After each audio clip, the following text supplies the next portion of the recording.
Hello বন্ধুরা, তোমরা অনেক দিন থেকে ভাবছিলে যে আমি কেন ভিডিও দিচ্ছি না এই 4-5 দিন। তো ফ্রেন্ডস, আমার শরীরটা খুব খারাপ ছিল, তাই আমি কদিন প্র্যাকটিস যাচ্ছিলাম না আর ভিডিও করতেও পারছিলাম না। তো আজকের আমি কৌতলা মাঠে যাচ্ছি প্র্যাকটিস করতে। তো আমি বার হয়ে গেছি এবং রাজাদা উভয়দার সাথে গাড়িতে চলে যাচ্ছি। তো এখন আমি রাস্তাতে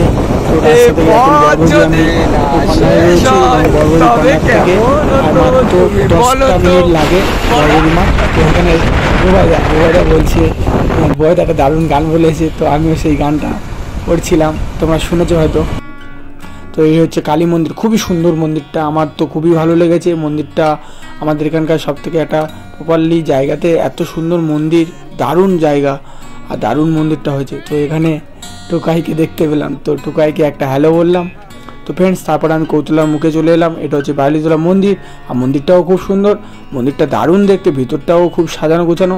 আর আমি চলে এসেছি কৌতলা পুরাতন স্কুল মাঠ, যেটা হচ্ছে পাপাই বসু গ্রাউন্ড। তো আমি চলে এসেছি গ্রাউন্ডে কাছেই, আমি এবারে গ্রাউন্ডে সামনে দিয়ে যাচ্ছি। তো বাচ্চারা প্র্যাকটিস করতে এসছে, বাচ্চারা রান দিচ্ছে।